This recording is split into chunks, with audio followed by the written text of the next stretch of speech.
Student, তোমরা যারা ক্যালকাটা ইউনিভার্সিটির আন্ডারে 5th সেমিস্টারের ছাত্রছাত্রী আছো এবং তোমাদের এডুকেশন অর্থাৎ শিক্ষাবিজ্ঞান সাবজেক্টটা মাইনর সাবজেক্ট হিসাবে আছে, তোমাদের জন্য আজকের ক্লাসটা খুবই গুরুত্বপূর্ণ।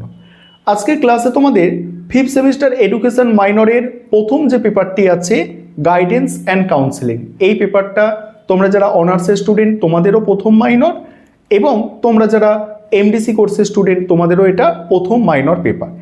এই পেপারের 100% কমনযোগ্য সাজেশন নিয়ে আজকে আলোচনা করব এবং তোমরা যারা ইংলিশ ভার্সনের স্টুডেন্ট আছো তোমরাও আজকে ক্লাসটা দেখো, কারণ সাজেশন তো বাংলায় থাকছেই, তার সঙ্গে সঙ্গে তোমরা ইংরাজিতেও পেয়ে যাবে।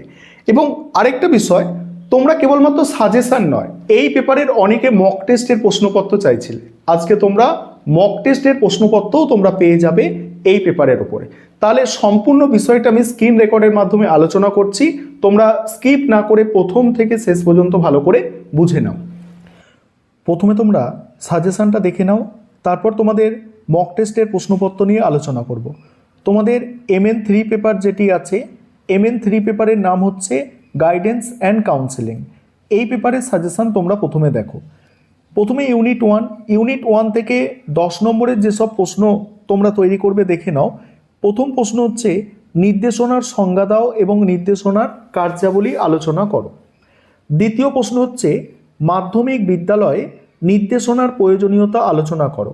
এবং তোমরা যারা ইংলিশ ভার্সনের স্টুডেন্ট আছো তোমরাও সাজেশনটা দেখো, কারণ প্রতিটা প্রশ্ন বাংলায় তো লেখা আছে, তার নিচে নিচে ব্র্যাকেটের মধ্যে ইংরাজিতেও লেখা আছে। তারপরের প্রশ্ন ব্যক্তিগত নির্দেশনা বলতে কি বোঝো, এর সুবিধা অসুবিধাগুলি আলোচনা করো। এখানে তোমাদের প্রথম ইউনিট থেকে এই যে তিনটে প্রথম প্রশ্ন বললাম, এই তিনটি প্রশ্ন সব থেকে গুরুত্বপূর্ণ।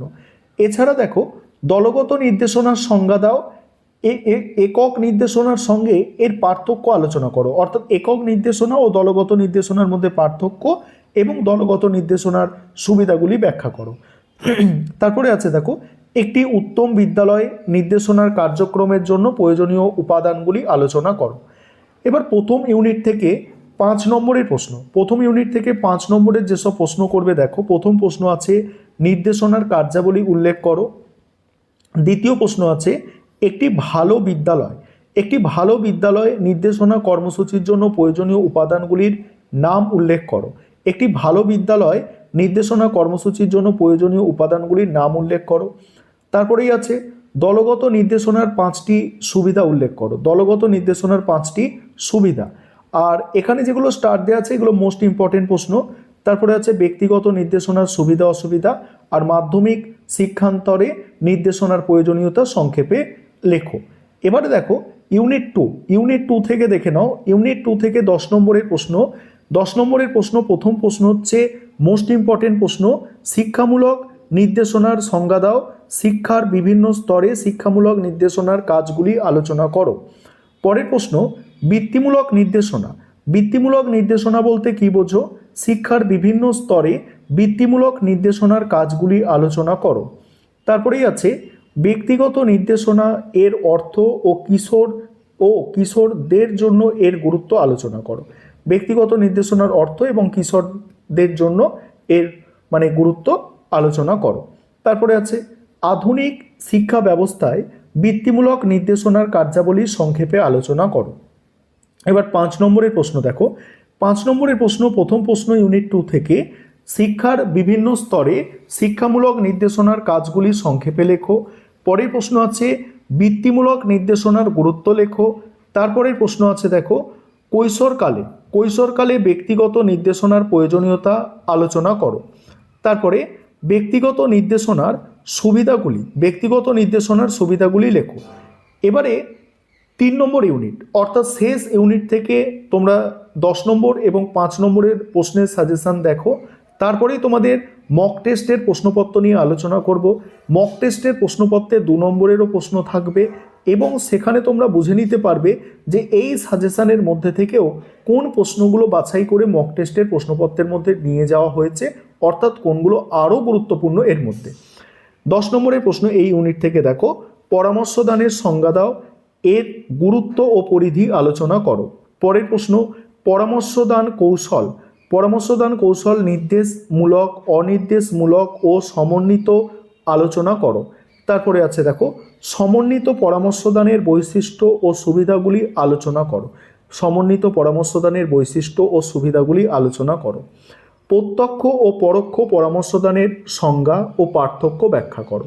প্রত্যক্ষ ও পরোক্ষ পরামর্শদানের সংজ্ঞা ও পার্থক্য ব্যাখ্যা করো।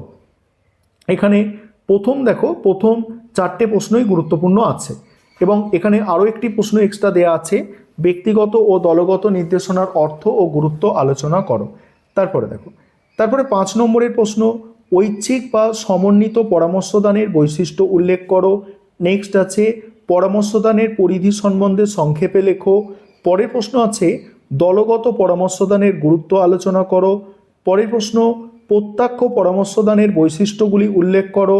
নেক্সট আছে পরোক্ষ পরামর্শদানের বৈশিষ্ট্যগুলি লেখো। নেক্সট একক পরামর্শদানের সুবিধা অসুবিধাগুলি লেখো। একক পরামর্শদানের সুবিধা অসুবিধাগুলি লেখো। এই ছিল তোমাদের সাজেশন। এবার মক টেস্টের প্রশ্নপত্র দেখে নাও। এবারে তোমরা সম্পূর্ণ মক টেস্টের প্রশ্নপত্রটা দেখে নাও। প্রথমে বাংলায় আলোচনা করছি, তারপর তোমরা যারা ইংলিশ ভার্সনের স্টুডেন্ট আছো তোমরাও পেয়ে যাবে। প্রথমেই তোমাদের 10 নম্বরের প্রশ্ন 3টে অ্যান্সার করতে হয়। 10 নম্বরের প্রশ্ন যেগুলো রেখেছি দেখো, নির্দেশনার সংজ্ঞা দাও, নির্দেশনার কার্যাবলী আলোচনা করো। পরের প্রশ্ন আছে মাধ্যমিক বিদ্যালয়ে নির্দেশনার প্রয়োজনীয়তা আলোচনা করো। 3 নম্বর আছে শিক্ষামূলক নির্দেশনার সংজ্ঞা দাও, শিক্ষার বিভিন্ন স্তরে শিক্ষামূলক নির্দেশনার কাজগুলি আলোচনা করো। তারপর পরামর্শ দান বলতে কি বোঝো, সমন্বিত পরামর্শ দানের বৈশিষ্ট্য ও সুবিধাগুলি আলোচনা করো।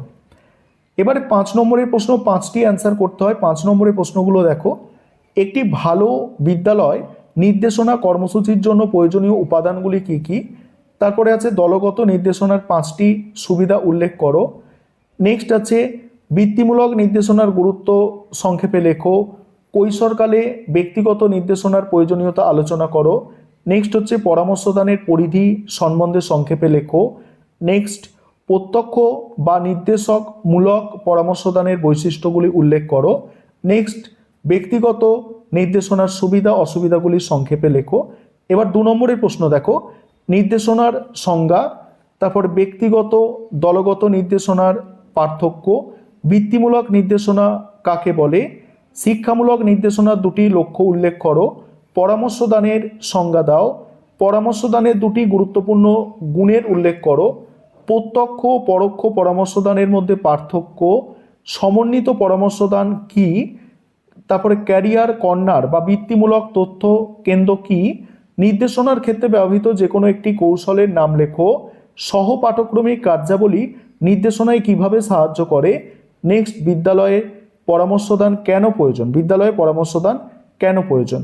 এবার তোমরা যারা ইংলিশ ভার্সনের স্টুডেন্ট আছো তোমরা মক টেস্টের প্রশ্নপত্রটা দেখে নাও। আমি স্ক্রল করে যাচ্ছি, তোমাদের জন্য ইংলিশে ট্রান্সলেট করে দেওয়া আছে যাতে তোমরা বুঝতে পারো এবং তোমাদেরও এই প্রশ্নগুলো বুঝতে সুবিধা হয়।